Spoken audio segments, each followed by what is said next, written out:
Channel ಕಾವ್ಯ clogs. ಯಾರೆಲ್ಲ ನನ್ನ ಚಾನಲ್ನ ಸಬ್ಸ್ಕ್ರೈಬ್ ಮಾಡ್ಕೊಂಡಿರೋ ಪ್ಲೀಸ್ ಸಬ್ಸ್ಕ್ರೈಬ್ ಮಾಡ್ಕೊಳ್ಳಿ. ವಿಡಿಯೋ ಕೊನೆವರೆಗೂ ನೋಡಿ. ವಿಡಿಯೋ ಇಷ್ಟ ಆಗಿದ್ರೆ ಲೈಕ್ ಮಾಡಿ.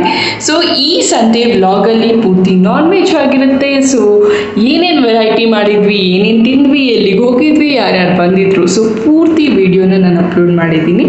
ಸೊ ಈ ವ್ಲಾಗ್ ನನ್ನ ಫಸ್ಟ್ ಟೈಮ್ ಮಾಡ್ತಾ ಇರೋದು, ಮನೆಯಲ್ಲಿ ಒಂದು ವ್ಲಾಗ್ನ ಮಾಡ್ತಾ ಇರೋದು. ಬಿಕಾಸ್ ಯಾವಾಗೂ ಟ್ರಾವೆಲ್ ವ್ಲಾಗ್ ಅಥವಾ ಪೂಜೆ ವ್ಲಾಗ್ ಇರುತ್ತೆ. ಸೊ ಅದು ಬಿಟ್ಟು ಮನೇಲಿ ನಾನು ಏನು ಮಾಡಿದ್ದೀನಿ ಅಂತ ವಿಡಿಯೋ ಮಾಡ್ತಾ ಇದ್ದೀನಿ.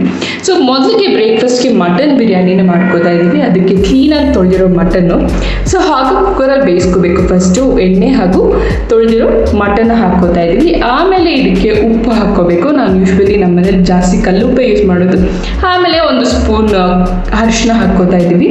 ಆಮೇಲೆ ಆನಿಯನ್ ಪೇಸ್ಟ್, ಇದು ಆ ಮಟನ್ ಫ್ಲೇವರ್ನ ಎನ್ಹ್ಯಾನ್ಸ್ ಮಾಡುತ್ತೆ ಮಟನ್ ಬಿರಿಯಾನಿಯಲ್ಲಿ. ಹಾಗೆ ಹಾಕೋ ಬದಲು ಈ ಥರ ಬೇಯಿಸ್ಕೊಂಡು ಆನಿಯನ್ ಪೇಸ್ಟಲ್ಲಿ ಹಾಕಿದ್ರೆ ಇನ್ನೂ ಚೆನ್ನಾಗಿರುತ್ತೆ. ಹಾಗೂ ಒಂದು 2 ಟೇಬಲ್ ಸ್ಪೂನ್ ಖಾರದ ಪುಡಿ. 2 kg ಮಟನ್ನ ನಾವು ಮಾಡ್ಕೋತಾ ಇದ್ದೀವಿ. ಸೊ ಮನೇಲಿ ತುಂಬ ಗೆಸ್ಟ್ ಇದ್ದಾರೆ, ಹಾಗೂ ಅದಕ್ಕೆ ನಾವೆಲ್ಲ ಕ್ವಾಂಟಿಟಿ ಜಾಸ್ತಿ ತಂದಿದ್ವಿ. ಹಾಗೂ ಫಸ್ಟ್ಗೆ ಶುಂಠಿ ಬೆಳ್ಳುಳ್ಳಿ ಹಸಿಮೆಣಸಿನ್ಕಾಯಿ ಪೇಸ್ಟ್ ಮಾಡ್ಕೊಂಡಿದ್ವಿ. ಅದ್ರ ಜೊತೆಗೆ ಪುದೀನ ಕೊತ್ತಂಬರಿ ಹಾಗೂ ಕೊಬ್ಬರಿ ಪೇಸ್ಟ್ ಮಾಡ್ಕೊಂಡಿದ್ದೀನಿ. ಎಲ್ಲನೂ ಬಿರಿಯಾನಿಗೆ ಚಾಪ್ ಮಾಡಿ ರೆಡಿಯಾಗಿ ಇಟ್ಕೊಂಡಿದ್ವಿ. ಒಗ್ಗರಣೆಗೆ ಇವಾಗ ಇಟ್ಕೊಳ್ಳೋಣ. ಫಸ್ಟು ಪಾತ್ರೆಯಲ್ಲಿ ಎಣ್ಣೆ ಎಷ್ಟು ಬೇಕೋ ಅಷ್ಟು ಹಾಕ್ಕೋಬೇಕು. ನಾವು ಸ್ವಲ್ಪ ಜಾಸ್ತಿ ಯೂಸ್ ಮಾಡ್ತೀವಿ, ಸ್ವಲ್ಪ ಅಲ್ಲ ಜಾಸ್ತಿ ಯೂಸ್ ಮಾಡ್ತೀವಿ. ಹಾಗೂ ತುಪ್ಪ. ಸೊ ಎಣ್ಣೆ 2 ತುಪ್ಪನೂ ಹಾಕ್ಕೋಬೇಕು. ಆಮೇಲೆ ಈ ಪಲಾವ್ ಮಸಾಲ, ಚಕ್ಕೆ, ಲವಂಗ, ಏಲಕ್ಕಿ, ಜಾಪತ್ರೆ ಹಾಗೂ ಪಲಾವ್ ಎಲೆ, ಸೊ ಅದೆಲ್ಲ ಹಾಕ್ಕೊಂಡು ಆಮೇಲೆ ಚಾಪ್ಡ್ ಆನಿಯನ್ಸ್, ನಾನಿಲ್ಲಿ 8 to 10 ಆನಿಯನ್ಸ್ನ ತೊಗೊಂಡಿದ್ದೀನಿ. ಸೊ ಕ್ಲೀನಾಗಿ ಸಣ್ಣದಾಗಿ ಹಚ್ಚಿರೋ ಆನಿಯನ್ಸ್. ಅದಾದಮೇಲೆ ಟೊಮ್ಯಾಟೊ ಹಾಕ್ಕೋತಾ ಇದ್ದೀನಿ. ಶುಂಠಿ ಪೇಸ್ಟ್ ಮಾಡ್ಕೊಂಡಿರೋದ್ರಿಂದ ಫಸ್ಟು ಟೊಮ್ಯಾಟೊ ಹಾಕ್ಕೊಂಡು ಆಮೇಲೆ ಒಂದೇ ಸತಿ ಎಲ್ಲ ಪೇಸ್ಟ್ನ ಹಾಕ್ಕೋತಾ ಇದ್ದೀನಿ. ಏನು ಪೇಸ್ಟ್ ಮಾಡಿದ್ದೀನಿ ಅಂದರೆ ಶುಂಠಿ ಬೆಳ್ಳುಳ್ಳಿ ಹಸಿಮೆಣಸಿನ್ಕಾಯಿ ಒಂದು ಪೇಸ್ಟು, ಪುದೀನ ಕೊತ್ತಂಬರಿ ಕೊಬ್ಬರಿ ಒಂದು ಪೇಸ್ಟ್. ಸೊ ಆ 2 ಪೇಸ್ಟ್ನ ಹಾಕ್ಕೊಂಡು ಚೆನ್ನಾಗಿ ಹಸಿ ವಾಸನೆ ಹೋಗೋವರೆಗೂ ಫ್ರೈ ಮಾಡ್ಕೋತಾ ಇದ್ದೀನಿ. ಆಮೇಲೆ ಬೇಯಿಸಿಟ್ಟಿರೋ ಮಟನ್ನ ನಾನು ಹಾಕ್ಕೋತಾ ಇದ್ದೀನಿ. ಆಲ್ರೆಡಿ ಅದು ಒಂದು 3/4 ಭಾಗ ಬೆಂದಿರುತ್ತೆ. ಸೊ ಅದನ್ನು ಕೂಡ ಚೆನ್ನಾಗಿ ಕೈ ಆಡಿಸಿ ಆಮೇಲೆ ಧನಿಯಾ ಪುಡಿ ಹಾಗೂ ಗರಂ ಮಸಾಲ, ಹೋಮ್ ಮೇಡ್ ಬಿರಿಯಾನಿ ಮಸಾಲ ಮಾಡ್ಕೊಂಡಿರ್ತೀವಿ ನಾವೆಲ್ಲ. ಸ್ಪೈಸಸ್ನ ಹುರ್ಕೊಂಡು ಮಿಕ್ಸಿ ಇಟ್ಕೊಂಡು ಹಾಕ್ಕೊಂಡಿರ್ತೀವಿ ಅದು. ಆಮೇಲೆ ಎಷ್ಟು ಬೇಕೋ ಅಷ್ಟು ನೀರು ಹಾಕ್ಕೊತಾ ಇದ್ದೀವಿ. ನಾವಿಲ್ಲಿ 4 ಗ್ಲಾಸ್ ಅಕ್ಕಿಗೆ 2 kg ಮಟನ್ನ ನಾವು ಯೂಸ್ ಮಾಡ್ತಾ ಇದ್ದೀವಿ. 4 ಗ್ಲಾಸ್ ಅಕ್ಕಿ ಅಂದರೆ 8 ಗ್ಲಾಸ್ ನೀರನ್ನ ಹಾಕ್ಕೊಂಡಿದ್ದೀನಿ. ಅದಕ್ಕೆ ಒಂದು ಅಡಿಷ್ನಲ್, ಬಿಕಾಸ್ ಪಾತ್ರೆಯಲ್ಲಿ ಮಾಡೋದ್ರಿಂದ 1 ಗ್ಲಾಸ್ ಎಕ್ಸ್ಟ್ರಾನೇ ಹಾಕ್ಕೋಬೇಕಾಗುತ್ತೆ ನೀರು. ಸೊ ಕ್ಲೀನಾಗಿ ಸ್ಟರ್ ಮಾಡಿ ಕುದಿ ಬಂದಮೇಲೆ ಅದಕ್ಕೆ ಪ್ಲೇಟ್ ಮುಚ್ಚಿಡಬೇಕು. ಬಿಕಾಸ್ ಪಾತ್ರೆಯಲ್ಲಿ ಮಾಡೋದು ಡಿಫ್ರೆಂಟ್ ಆಗಿರುತ್ತೆ. ಸೊ ಅದು ಸ್ವಲ್ಪ ಬೆಂದಮೇಲೆ ಬೆಂದಿದೆಯಾ ಇವಾಗ ನೋಡಿ, ಆಮೇಲೆ ಅದನ್ನು ದಮ್ ಕಟ್ಟಬೇಕಾಗುತ್ತೆ. ನೋಡಿ ಈ ಒಂದು ಲೆವೆಲ್ಗೆ ಬಂದಮೇಲೆ ಪ್ಲೇಟ್ನ ಮುಚ್ಚಿಟ್ಟು ಆದಮೇಲೆ ಪುದೀನ ಕೊತ್ತಂಬರಿ ಚೆಲ್ಬಿಟ್ಟು ಫುಲ್ ದಮ್ ಹಿಡಿಬೇಕು ಅದನ್ನು. ಸೊ ದಮ್ ಹಿಡಿಯೋಕ್ಕೆ ನಾನು ಅದನ್ನು ಕ್ಲೀನಾಗಿ ಒಂದು ಕಡೆ ಬಿಟ್ಬಿಟ್ಟಿದ್ದೀನಿ. ಬಿಕಾಸ್ ಆಮೇಲೆ ನೆಕ್ಸ್ಟ್ ಇನ್ನೂ ವೆರೈಟಿ ಜಾಸ್ತಿ ಇದೆ ಮಾಡ್ಕೋಬೇಕು ಅಂತ ಹೇಳಿಬಿಟ್ಟು. ಸೊ ಇಲ್ಲಿ ನಾವು ಮಟನ್ ಬ್ಲೆಡ್ನ ಕೂಡ ತಂದಿದ್ವಿ. ಅದಕ್ಕೆ ಒಗ್ಗರಣೆ ಹಾಕ್ಕೋತಾ ಇದ್ದೀವಿ. ಎಣ್ಣೆ, ಸಾಸಿವೆ, ಈರುಳ್ಳಿ, ಹಸಿಮೆಣಸಿನ್ಕಾಯಿ, ಶುಂಠಿ ಬೆಳ್ಳುಳ್ಳಿ ಪೇಸ್ಟು ಹಾಗೂ ಕರಿಬೇವು ಸೊಪ್ಪು ಹಾಕ್ಕೊಂಡು ಚೆನ್ನಾಗಿ ಫ್ರೈ ಮಾಡ್ಕೋಬೇಕು. ಆಮೇಲೆ ಬ್ಲೆಡ್ನ ಸ್ಕ್ವೀಸ್ ಮಾಡಿ ಒಂದು ಬಟ್ಲಲ್ಲಿ ಇಟ್ಕೊಂಡಿದ್ದೀವಿ. ಸೊ ಯೂಶ್ವಲಿ ಒಬ್ರೊಬ್ರು ಅದು ಫುಲ್ ಗಟ್ಟಿ ಆದಮೇಲೆ ಕಟ್ ಮಾಡಿ ಹಾಕ್ಕೋತಾರೆ. ನಮ್ಮ ಅತ್ತೆ ಮಾಡೋದು ಈ ಥರ ಫುಲ್ ಅದನ್ನು ಸ್ಮ್ಯಾಶ್ ಮಾಡಿ ಅದೊಂಥರ ಎಗ್ ಬುರ್ಜಿ ಥರ ಬರುತ್ತೆ. ಆ್ಯಕ್ಚುಲಿ ಫುಲ್ ಎಗ್ ಹಾಕಿದ್ಮೇಲೆ ಹೆಂಗೆ ನಾವು ಅದನ್ನ ಬೀಟ್ ಮಾಡ್ತಾ ಇದ್ದರೆ ಎಗ್ ಬುರ್ಜಿ ಥರ ಆಗುತ್ತೆ. ಈ ಬ್ಲೆಡ್ನ ಕೂಡ ಹಾಕಿ ಜಸ್ಟ್ ಸ್ಟರ್ ಮಾಡ್ತಾ ಇದ್ರೆ ಎಗ್ ಬುರ್ಜಿ ಥರ ಆಗುತ್ತೆ. ಬ್ಲೆಡ್ನ ಕೂಡ ಮಾಡಿಟ್ಟಿದ್ವಿ. ಆಮೇಲೆ ಬಂದಿದ್ದು ನಾಟಿ ಕೋಳಿ. ಇದು ನಮ್ಮ ಮನೇಲಿ ಯಾವಾಗೂ ಇರುತ್ತೆ ನಾಟಿ ಕೋಳಿ. ಸೊ ಎಲ್ಲರೂ ನನ್ನ ವೀಡಿಯೋಸ್ ನೋಡೋರಾಗಿದ್ದರೆ ನಾವು ಫಾರಮ್ ಕೋಳಿ ತುಂಬ ರೇರ್ ಆಗಿ ತರೋದು. ಸೊ ಲಾಸ್ಟಿಗೆ ಬ್ಲೆಡ್ ಆಯಿತು, ಅದಕ್ಕೆಲ್ಲ ಸ್ವಲ್ಪ ಕೊತ್ತಂಬರಿ ಚೆಲ್ಬಿಟ್ಟು ಸೈಡ್ಗೆ ತಿರ್ತಾ ಇದ್ವಿ. ಸೊ ಮಟನ್ ಬಿರಿಯಾನಿ ಹಾಗೂ ಬ್ಲೆಡ್ ರೆಡಿ ಆಗಿದೆ. ಇವಾಗ ನಾಟಿ ಕೋಳಿಗೆ ಕುಕ್ಕರಲ್ಲಿ ಎಣ್ಣೆ, ನಾಟಿ ಕೋಳಿ ಹಾಕ್ಕೋತಾ ಇದ್ದೀನಿ. ಅದ್ರ ಜೊತೆಗೆ ಆನಿಯನ್ ಪೇಸ್ಟ್, ಆನಿಯನು ಮತ್ತು ಹಸಿಮೆಣಸಿನ್ಕಾಯಿ ರುಬ್ಕೊಂಡಿದ್ದೀವಿ ಇಲ್ಲಿ. ಸೊ 2 ಹಾಕ್ಕೊಂಡು ಅದಕ್ಕೆ ಉಪ್ಪು, ಖಾರ, ಅರಿಶಿನ ಹಾಗೂ ಚೂರು ಟೊಮ್ಯಾಟೊ ಹಾಕ್ಕೊಂಡು ನೀರು ಹಾಕ್ಕೊಂಡು ಬಿಸಿಲ್ ಇಟ್ಕೊತಾ ಇದ್ದೀನಿ. ಪಕ್ಕದಲ್ಲಿ ಚಿಕನ್ ಬಿರಿಯಾನಿ ಆಗ್ತಾಯಿದೆ. ಸೊ ಯಾರೆಲ್ಲ ಮಟನ್ ತಿನ್ನೋದು ಅವ್ರಿಗೆ ಚಿಕನ್ ಬಿರಿಯಾನಿ ಮಾಡಿದ್ವಿ. ಸೊ ಅದನ್ನು ಕುಕ್ಕರಲ್ಲೇ ಮಾಡ್ಕೊಂಡ್ವಿ. ಸೊ ಫಾರಮ್ ಕೋಳಿನ ತಂದಿದ್ವಿ, ಅದನ್ನು ಸ್ವಲ್ಪ ಎತ್ಕೊಂಡು ಚಿಕನ್ ಬಿರಿಯಾನಿಗೆ ಅದಕ್ಕೂ ಅದು ರೆಡಿ ಆಯಿತು. ಸೇಮ್ ಮಟನ್ ಬಿರಿಯಾನಿಗೆ ಏನೇನು ಮಸಾಲೆ ಹಾಕಿದ್ದು ಅದನ್ನು ತೊಗೊಂಡು ಚಿಕನ್ ಬಿರಿಯಾನಿ ಹಾಕ್ಕೊಂಡು ಚಿಕನ್ನು ರೈಸ್ ಹಾಕಿ ಬಿಸಿಲಿಗೆ ಇಟ್ಕೊಂಡಿದ್ವಿ. ಸೊ ಹಾಗೆ ಇವಾಗ ಮಿಕ್ಸಿಗೆ ಹಾಕ್ಕೋತಾ ಇದ್ವಿ ನಾಟಿ ಕೋಳಿಗೆ ಹಾಗೂ ಮಟನ್ಗೆ ಒಂದೇ ಸತಿ ರುಬ್ಕೊಂಡು ಇಟ್ಕೋತಾ ಇದ್ವಿ. ಆಮೇಲೆ ಈ ನಾಟಿ ಕೋಳಿ ಬೆಂದಿರುತ್ತೆ, ಅದನ್ನೊಂದು ಪಾತ್ರೆಗೆ ಹಾಕ್ಕೊಂಡು ರುಬ್ಬಿರುವಂಥ ಮಸಾಲೆ ಹಾಗೂ ಧನಿಯಾ ಪುಡಿ ಎರಡನ್ನೂ ಚೆನ್ನಾಗಿ ಮಿಕ್ಸ್ ಮಾಡಿ ಎಷ್ಟು ಬೇಕೋ ಕನ್ಸಿಸ್ಟೆನ್ಸಿ ನೀರು ಹಾಕ್ಕೊಂಡು ಅದನ್ನೊಂದು ಸೈಡಲ್ಲಿ ಬೇಯಿಸೋಕೆ ಇಟ್ಬಿಟ್ಟಿದ್ದೀವಿ. ಸೊ ಹೀಗೆ ವೆರೈಟಿ ಒಂದೊಂದಾಗಿ ಒಂದಾದ್ಮೇಲೆ ಮಾಡ್ತಾನೆ ಇದ್ವಿ. ಸೊ ಹೇಗೋ ಇದನ್ನೂ ಆಯಿತು. ಆಮೇಲೆ ಮಟನ್ಗೆ ಈರುಳ್ಳಿ ಪೇಸ್ಟ್ ರುಬ್ಕೋಬೇಕು. ಸೊ ಎಲ್ಲದಕ್ಕೂ ಈರುಳ್ಳಿ paste is the main ingredient.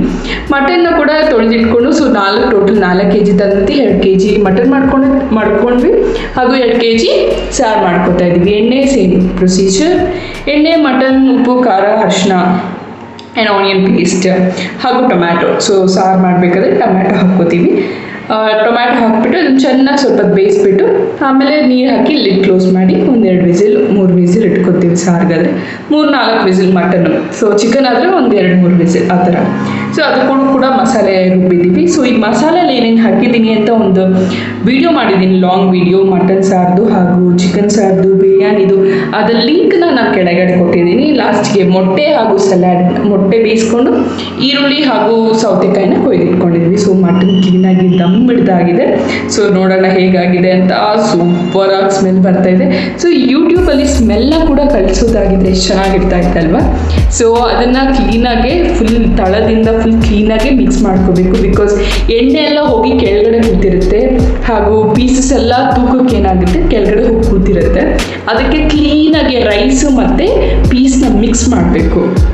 ಇಲ್ಲಿ ಮಟನ್ ಬೆಂದಿದೆ. ಸೊ ಮಟನ್ನ ಹಾಕ್ಕೊಂಡು ಅದಕ್ಕೆ ಧನಿಯಾ ಪುಡಿ ಹಾಗೂ ರುಬ್ಬಿರುವಂಥ ಮಸಾಲೆ.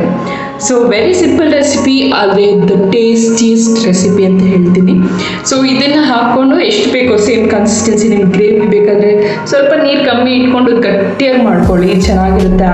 ಆ ಫ್ಲೇವರ್ ಇನ್ನೂ ಚೆನ್ನಾಗಿರುತ್ತೆ ಟೇಸ್ಟ್. ಆಮೇಲೆ ಲಾಸ್ಟ್ಗೆ ಫಾರಮ್ ಕೋಳಿ ಜನ ಜಾಸ್ತಿ ಇರೋದ್ರಿಂದ ಕಬಾಬ್ ಈವ್ನಿಂಗ್ ಸ್ನ್ಯಾಕ್ ಟೈಮ್ಗೆ ಚೆನ್ನಾಗಿರುತ್ತೆ ಅಂತ ಹೇಳ್ಬಿಟ್ಟು ತರಿಸಿದ್ವಿ. ಸೊ ಮಧ್ಯಾಹ್ನ ಹಂಗೆ ಸೊ ಬ್ರೇಕ್ಫಾಸ್ಟ್ ಎಲ್ಲ ಆದಮೇಲೆ ಕಲಿಸಿಟ್ಟೆ ನಾನು. ಸೊ ಇಲ್ಲಿ ನಾನು ಫಸ್ಟು ಮೊದಲಿಗೆ ಶುಂಠಿ ಬೆಳ್ಳುಳ್ಳಿ ಪೇಸ್ಟು, ಉಪ್ಪು, ಖಾರ, ಅರಿಶಿನ, ಧನಿಯಾ ಪುಡಿ, ಗರಂ ಮಸಾಲ, ಕಾರ್ನ್ಫ್ಲೋರ್, ಅಕ್ಕಿ ಹಸಿಟ್ಟು, ಕಡಲೆ ಹಸಿಟ್ಟು, ಸೊ ಇದನ್ನೆಲ್ಲ ಹಾಕ್ಕೊಂಡು 1-2 ಮೊಟ್ಟೆನ ಹೊಡೆದು ಹಾಕೋತಾ ಇದ್ದೀನಿ. ಸೊ ಸ್ವಲ್ಪ ಅಂದರೆ ಇಲ್ಲಿ ನಾನು ಮತ್ತೆ 2 kg ಅಷ್ಟು ಫಾರಮ್ ಕೋಳಿನ ತಂದಿದ್ದೀನಿ. ಸೊ ಮೊಟ್ಟೆನ ಹೊಡೆದು ಹಾಕ್ಕೋತಾ ಇದ್ದೀನಿ. ಹಾಗೂ ಆಚೆ ಕಡೆ ಮಸಾಲೆನೂ ಅಂದರೆ ಅಂಗಡಿ ಮಸಾಲೆ ಅದನ್ನು ಹಾಕ್ಕೋತಾ ಇದ್ದೀನಿ. ಸೊ ಅಫ್ಕೋರ್ಸ್ ಎಷ್ಟೇ ಮನೆ ಮಸಾಲೆ ಹಾಕಿದ್ರು ಆ ಫ್ಲೇವರ್ ಸ್ವಲ್ಪ ಚೆನ್ನಾಗಿರುತ್ತೆ ಅನಿಸುತ್ತೆ ನನಗೆ. ಅದಕ್ಕೆ ಅದನ್ನು ಸ್ವಲ್ಪ ಹಾಕ್ಕೊಂಡು ಚೆನ್ನಾಗಿ ಮಿಕ್ಸ್ ಮಾಡ್ಕೋತಾ ಇದ್ದೀನಿ ಇದನ್ನು. ಸೊ ಇದನ್ನು ಚೆನ್ನಾಗಿ ಮ್ಯಾರಿನೇಟ್ ಮಾಡಿ ಇಟ್ಕೊಂಡ್ರೆ ಈವ್ನಿಂಗ್ ಟೀ ಟೈಮ್ಗೆ ಚೆನ್ನಾಗಿರುತ್ತೆ ಅಂತ ಹೇಳ್ಬಿಟ್ಟು ಸೊ ಮ್ಯಾರಿನೇಟ್ ಮಾಡೋಕ್ಕೆ ಚೆನ್ನಾಗಿ ಕಲಸಿ ಬೆಳಗ್ಗೆನೇ ಇಡ್ತಾ ಇದ್ದೀನಿ. ಬೆಳಗ್ಗೆ 10-11 o'clock ಹತ್ತಿರ ನಾನು ಕಲಸಿಟ್ಟೆ. ಆ್ಯಕ್ಚುಲಿ ಮಧ್ಯಾಹ್ನಕ್ಕೆ ಹಾಕ್ಕೊಳ್ಳೋಣ, 3-4 o'clock ಹಾಕ್ಕೊಳ್ಳೋಣ ಅಂತ ಹೇಳ್ಬಿಟ್ಟು. ಸೊ ಬನ್ನಿ ನೋಡೋಣ ಏನೇನೆಲ್ಲ ಮಾಡಿದ್ವಿ ಅಂತ ಹೇಳ್ಬಿಟ್ಟು. ಮೊದಲಿಗೆ ಬ್ಲಡ್, ಮಟನ್ ಬಿರಿಯಾನಿ ಹಾಗೂ ಚಿಕನ್ ಬಿರಿಯಾನಿ ಫಾರಮ್ ಚಿಕ್ಕದಾಗಿ 1/2 ಗ್ಲಾಸ್ ಅಷ್ಟು ಹಾಕಿ ಮಾಡ್ಕೊಂಡಿದ್ವಿ. ಆಮೇಲೆ ಕಲಸಿಟ್ಟಿರುವಂಥ ಕಬಾಬ್, ನಾಟಿ ಕೋಳಿ ಬೇಯ್ತಾ ಇದೆ, ನೋಡ್ತಾ ಇರ್ಬೋದು ಎಷ್ಟು ಚೆನ್ನಾಗಿ ತಿಕ್ಕಾಗಿ ಮಾಡ್ಕೋತೀವಿ ನಾವು. ಮತ್ತು ಅನ್ನ ಮುದ್ದೆ ಎಲ್ಲ ಒಂದೇ ಟೈಮ್ ಮಾಡಿದ್ವಿ. ಸೊ ಮಟನ್ ಸಾರು. ಇನ್ನೊಂದು ಮಿಸ್ ಮಾಡಿದ್ದೀನಿ, ಏನು ಗೊತ್ತಾ? ಮೊಟ್ಟೆ ರೀ. ಸೊ ಮೊಟ್ಟೆ ಇಸ್ ಲೈಕ್ ಫೇವ್ರೆಟ್ ಲಾಸ್ಟಲ್ಲಿ ತಿನ್ನಬೇಕಾದ್ರೆ. ಆಮೇಲೆ ಬ್ರೇಕ್ಫಾಸ್ಟ್ ಎಲ್ಲ ಮಾಡಿದ್ಮೇಲೆ ಆಫ್ಟರ್ನೂನ್ ಒಂದು ನಾಮಕರಣ ಇತ್ತು ಹೋಗೋದು. ಸೊ ಅದಕ್ಕೆ ರೆಡಿ ಆಗ್ತಾ ಇದ್ದೀನಿ. ನಾನು ಈ ಥರ ಪ್ಲೇಟ್ ಮಾಡಿಟ್ಕೊಳ್ಳೋದೇ ಜಾಸ್ತಿ, ಯಾಕಂದರೆ ಆ ಟೈಮಲ್ಲಿ ಕಾಟನ್ ಸೀರೆ ಬರುತ್ತೆ, ಒಂದೊಂದ್ಸತಿ ಬರಲ್ಲ. So same as it is ರೇಷ್ಮೆ ಸೀರೆನೂ ಇದು cotton silk sari actually. So ನಾಮಕರಣಕ್ಕೆ ನಾನು ಉದ್ದಕ್ಕೆ ನನ್ನ ಲೆಂತ್ಗೆ ಎಷ್ಟು ಬೇಕೋ ಅಷ್ಟು ನಾನು ಇಟ್ಕೊಂಡು ಐರನ್ ಮಾಡಿಕೊಂಡು ರೆಡಿಯಾಗಿ ಇಟ್ಕೊಂಡಿದ್ದೆ. ಸೊ ರೆಡಿಯಾಗಿ ಇಟ್ಕೊಂಡ್ಮೇಲೆ ಅದನ್ನು ಸ್ವಲ್ಪ ಕ್ಲೀನಾಗಿ ಫೋಲ್ಡ್ ಮಾಡ್ಕೊತಾ ಇದ್ದೆ ಪ್ಲೇಟ್ಸ್ ಎಲ್ಲ. ಆಮೇಲೆ ನಾನು ಕೂಡ ಫ್ರೆಶ್ ಅಪ್ ಆಗಿ ರೆಡಿ ಆದೆ. ಸೊ ನಾಮಕರಣಕ್ಕೆ ಹೋಗೋಕೆ ಮುಂಚೆ ಯಾಕೆ ಅಂತ ಹೇಳ್ಬಿಟ್ಟು ನಾನ್ ವೆಜ್ ತಿಂದು ಆಮೇಲೆ ಫ್ರೆಶ್ ಅಪ್ ಆಗಿ ಆಮೇಲೆ ರೆಡಿಯಾಗಿ ನಾವು ಹೊರಟ್ವಿ. ಸೊ ಮನೇಲಿ ಗೆಸ್ಟ್ ಎಲ್ಲ ಬಂದಿದ್ರಲ್ಲ, ಅವರು ಇನ್ವೈಟ್ ಆಗಿದ್ರು. ಸೊ ನಾಮಕರಣಕ್ಕೆ ಅವ್ರ ಜೊತೆನೇ ಅವರು ನಮ್ಮ ಜೊತೆ ಬಂದಿದ್ರು, ಎಲ್ಲ ಹೊರಟ್ವಿ. ಆಮೇಲೆ ಹೋಗಿದ್ದು ನಾಮಕರಣಕ್ಕೆ. ನಾವು ಅಲ್ಲಿ ಹೋಗಿದ್ದೆ, ಒಂದು ಹುಡುಗಿ ಸಿಕ್ಕಿ ಲೈಕ್ ನಿಮ್ಮ ವೀಡಿಯೋಸ್ ತುಂಬ ಚೆನ್ನಾಗಿ ಮಾಡ್ತೀರಾ, ಚೆನ್ನಾಗಿದೆ, ನಿಮ್ಮ ಕನ್ನಡ ಸ್ಲ್ಯಾಂಗ್ ಚೆನ್ನಾಗಿದೆ ಅಂತ ಹೇಳಿದ್ಲು. ನನಗಂತೂ ಸಿಕ್ಕಾಪಟ್ಟೆ ಖುಷಿ ಆಯಿತು. ಥ್ಯಾಂಕ್ ಯು ಸೋ ಮಚ್ ನನ್ನ ಇದೇ ಥರ ಸಪೋರ್ಟ್ ಮಾಡಿ. ಆಮೇಲೆ ಮಗು ಹೆಸರು ಬಂದು ಪರ್ನೀತ್ ಅಂತ. ತುಂಬಾ ಚೆನ್ನಾಗಿತ್ತು. ಮಗು ಅಂತೂ ಸಖತ್ ಮುದ್ದಾಗಿತ್ತು. ಸೊ ನಾವು ಹೋಗಿ ಮಗು ಹತ್ರ ಫೋಟೋ ತೆಗೆಸ್ಕೊಂಡ್ವಿ ಒಂದು. ಆಮೇಲೆ ನಾವು ಊಟ ತಿಂದು ಮಧ್ಯಾಹ್ನ ಊಟ ಅಲ್ಲೇ ತಿಂದ್ವಿ. ಆಮೇಲೆ ನಾವು ಮನೆಗೆ ಬಂದ್ವಿ. ಸೊ ಮನೆಗೆ ಬಂದು ಏನಾಯಿತು, ಗೆಸ್ಟ್ ಎಲ್ಲ ಇದ್ರಲ್ವಾ, ಸೊ ಬೋರ್ ಆಗುತ್ತೆ ಅಂತ ಹೇಳ್ಬಿಟ್ಟು ನಮ್ಮ ಮದುವೆ ವಿಡಿಯೋನ ಪ್ಲೇ ಮಾಡಿದ್ವಿ. ಸೊ ಎಲ್ಲರೂ ವಿಡಿಯೋ ನೋಡ್ತಾ ಇದ್ವಿ, ರಿಸೆಪ್ಷನ್ದು, ಮುಹೂರ್ತದ್ದು. ನಾನು ನೋಡಿ ಆ್ಯಕ್ಚುಲಿ ಅವಾಗ 1.5 year ಆಗ್ತಾ ಇದೆ ಮದುವೆ ಆಗಿ. ಸೊ ನಾನು ನೋಡ್ಕೊಂಡು ಚಿಲ್ ಮಾಡ್ತಾ ಇದ್ದೆ. ಸೊ ಈವ್ನಿಂಗ್ ಹಾಗೆ ಮಳೆ ಬಿತ್ತು. ಹಬ್ಬ ಟೀ ಆ್ಯಂಡ್ ಸ್ನ್ಯಾಕ್ ಟೈಮ್ಗೆ ಕರೆಕ್ಟ್ ವೆದರ್, ಪರ್ಫೆಕ್ಟ್ ವೆದರ್ ಥರ ಇತ್ತು. ಸೊ ನಾವು ಎಲ್ಲನೂ ಟೀ ಇಟ್ಕೊಂಡು ಕಬಾಬ್ ಹಾಕೊಂಡು ಫ್ಯಾಮಿಲಿ ಎಲ್ಲ ಚಿಲ್ ಮಾಡ್ತಾ ಇದ್ವಿ. ನೋಡ್ಬೋದು ವಿಡಿಯೋ ನೋಡ್ಕೊಂಡು ಮದುವೆ ವಿಡಿಯೋನ. ನಮ್ಮ ರಾಮು ನನಗೆ ಹಾಕಿಲ್ಲ ಕೊಟ್ಟಿಲ್ಲ ಅಂತ ನೋಡ್ತಾ ಇದೆ ಅದು. ಸೊ ನಮ್ಮ ಅತ್ತೆ ಒಂದೊಂದು ಹಾಕ್ಕೊಡ್ತಾ ಇದ್ರು, ನಾವು ಅಲ್ಲಿ ಹಾಲಲ್ಲಿ ಕೂತ್ಕೊಂಡು ಖಾಲಿ ಮಾಡ್ತಾ ಇದ್ವಿ. ಸೊ ನೈಟ್ಗೆ ಸ್ವಲ್ಪ ಒಂದೇ ಒಂದು ಮೊಟ್ಟೆ ಉಳಿದಿತ್ತು, ಅದಕ್ಕೆ ಬೋಂಡ ಹಾಕೊಳ್ಳೋಣ ಅಂತ ಹೇಳ್ಬಿಟ್ಟು ಕಲಿಸ್ಕೊತಾ ಇದ್ದೀನಿ. ಕಡಲೆ ಹಸಿಟ್ಟು, ಉಪ್ಪು, ಖಾರ, ಅರಿಶಿನ ಹಾಗೂ ಸ್ವಲ್ಪ ಪೆಪ್ಪರ್ ಪೌಡರು, ಸೋಡಾ. ಸೊ ಅರಿಶಿನ ಕಂಪ್ಲೀಟ್ಲಿ ಆಪ್ಷನಲ್, ಕಲರ್ಗೋಸ್ಕರ ಅಷ್ಟೇ. ಹಾಗೂ ನಾನು ಕ್ಲೀನಾಗಿ ಮಿಕ್ಸ್ ಮಾಡ್ಕೊತಾ ಇದ್ದೀನಿ. ಬೇರೆ ಟೈಮಲ್ಲಿ ಮೊಟ್ಟೆ ಬೋಂಡ ಮಾಡ್ಕೋಬೇಕು, ಅದಕ್ಕೆ ಸ್ಪೆಷಲಾಗಿ ಬೇಯಿಸ್ಕೋಬೇಕು, ಕಲಿಸ್ಕೋಬೇಕು. ಒಂದೇ ಒಂದು ಮೊಟ್ಟೆ ಇತ್ತು, ಅದನ್ನು 4 ಪೀಸ್ ಮಾಡಿಬಿಟ್ಟು ನಾನು ಹಾಕ್ಕೋತಾ ಇದ್ದೀನಿ. ಒಂದೊಂದ್ಸತಿ ಆಸೆ ಆಗಿಬಿಡುತ್ತೆ ತಿನ್ನಬೇಕು ಅಂದರೆ, ಅದನ್ನು ತಕ್ಷಣ ಮಾಡ್ಕೊಂಡು ತಿಂದ್ಬಿಡ್ಬೇಕು. ಆ ಸ್ಯಾಟಿಸ್ಫ್ಯಾಕ್ಷನ್ ಆವಾಗಲೇ ಕೊಡೋದು. ಒಂದು ಸ್ವಲ್ಪ ಕಬಾಬ್ ಇತ್ತು, ಅದನ್ನು ಹಾಕ್ಕೊಂಡು ಇನ್ನು ಮಿಕ್ಕಿದ್ದು ಏನೇನಿತ್ತು ಅದನ್ನು ಕಂಪ್ಲೀಟ್ ಮಾಡಿದ್ವಿ. ಸೊ ಮತ್ತೆ ಉಳ್ಕೊಂಡ್ರೆ ನೆಕ್ಸ್ಟ್ ದಿನ ಸೋಮವಾರ ಯಾರು ತಿನ್ನಲ್ಲ ಮನೆಯಲ್ಲಿ ಅಂತ ಹೇಳ್ಬಿಟ್ಟು ಗೆಸ್ಟ್ ಎಲ್ಲ ಅವ್ರವ್ರ ಮನೆಗೆ ಹೊರಟ್ರು. ಇನ್ನು ಮಿಕ್ಕಿದ್ದು ಏನೇನಿತ್ತು. ಸೊ ನಮಗಂತೂ ಕಂಪ್ಲೀಟಾಗಿ ಬೆಳಗ್ಗೆ ನಾನ್ ವೆಜ್ಜು ಹಾಗೂ ಮಧ್ಯಾಹ್ನ ಫಂಕ್ಷನ್ಗೆ ಹೋಗಿದ್ವಿ, ಮತ್ತು ನೈಟು ಕೂಡ ನಾನ್ ವೆಜ್ ಈ ಥರ ಆಗೋಯ್ತು. ಸೊ 3 ಹೊತ್ತು ನಾನ್ ವೆಜ್ ಅಂತೂ ತಿನ್ನೋಕ್ಕೆ ಆಗಲ್ಲ ಈ ನಡುವೆ. ಸೊ ತಿಂದಿದ್ವೆಲ್ಲ ಹೆವಿಯಾಗಿತ್ತು ಅಂತ ಹೇಳ್ಬಿಟ್ಟು ನಾನು ಅವಿಯವರು ಒಂದು ವಾಕ್ ಹೋಗಿದ್ವಿ. ಸೊ ವಾಕ್ ಮುಗಿಸಿ ಈ ಬ್ಲಾಗ್ನ ಮುಗಿಸ್ತಾ ಇದ್ದೀನಿ. Thank you, tata, bye bye.